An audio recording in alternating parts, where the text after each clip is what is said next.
আসসালামু আলাইকুম, সকলে কেমন আছেন? এটা দেখেন বড় মাছের তেল চর্বি দিয়ে এখানে আলু ভাজি করতেছি। আর এদিকে মুরগিটা কেটে পরিষ্কার করে রাখছি, রান্না বসায় দেব। এই পাশে আমার মুরগি রান্নার জন্য পেঁয়াজগুলো ভেজে নিলাম, তারপর সাথে দিয়ে দিলাম বাটা মশলা। এখানে সব ধরনের মশলা আছে, আদা রসুন থেকে ধরে জিরা, হলুদ মরিচ ধনিয়া সবই আছে এখানে। আজকে আমি বাটা মশলা দিয়ে রান্না করব।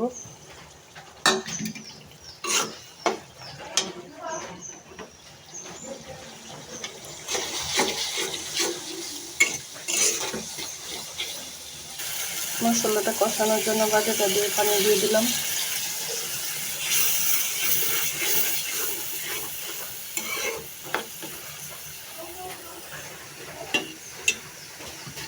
সাথে আমি যে আলু কেটে রাখছি আর কলিজাটা উঠায় রাখছি। এই যে এদিকে আমার মশলাটা কষানো হয়ে গেছে, এখন আমি মাংসটা দিয়ে দেবো।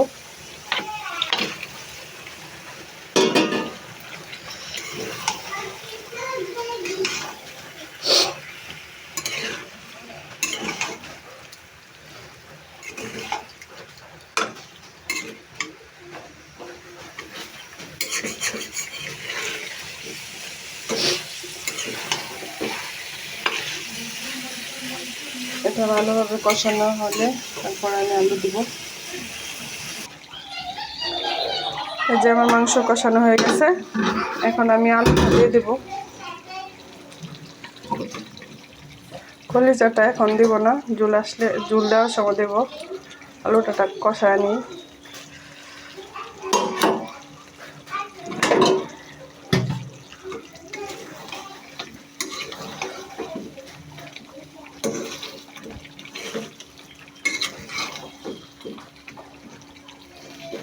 পুরোটাই মাংসের সাথে কষায় নিচ্ছি, তারপরে ঝুল দিব।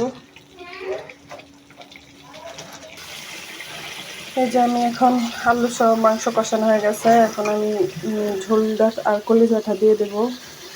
আর আজকে আমি মুরগির মাংস স্কিন সহ রাখছি। এই যে দেখেন হাঁসের মাংসের মতন স্কিন আছে, এভাবে নাকি খেতে অনেক ভালো হয়। আমি মূলত স্কিনগুলো ফেলাই দিই, খাই না, কিন্তু সেদিন মুরগি আনার সময় ড্রেসিং করছে খুব ভালো করে, পরে আমি স্কিনটাই রেখে দিয়েছি, চামড়া মানে ফেলাই নাই, মাংসের সাথে রাখছি। আমি ঝোল দিয়ে দিলাম, এখন কিছুক্ষণ জাল করে নেব। 5-7 মিনিট জাল করব, তারপরে আমার মাংস শেষ রান্না। আসসালাম, মজার একটা কথা হলো কি জানেন, এই যে দেখেন আমার কড়াইয়ে ঝুল উপসকে পড়তেছে, একটু ঝুল ঝুল রাখছি পাতলা করে, পরে আমি পাতিলে সরাই নিছি কড়াই থেকে। এই যে আমার হয়ে গেছে মাংস রেসিপি। একটু ঝোল ঝোল রাখছি কারণ আলু দিছি তো, আলুটা টেনে নেবে।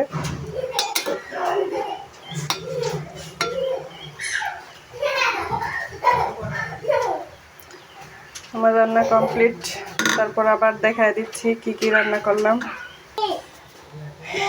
এই যে আমার মুরগির মাংস, এখানে আছে ছোট মাছ আলু দিয়ে ডাটা, আর এখানে হচ্ছে যে বড় মাছের পেঠা বলেন বা তেল চর্বি যেটাকে বলে, ওটা দিয়ে আলু ভাজি। এখানে আমার কুমড়ো আর কাঁঠাল বিচি দিয়ে চাপার তরকারি, সাথে আছে পাতলা ডাল। এই যে এটা ছাড়া হবে না, কারণ আমার ছেলে ডাল ছাড়া ভাত খাবে না। আর সাথে আছে আমার ছেলে দুপুরে দুধ গরম। এই হলো আমার আজকের আয়োজন।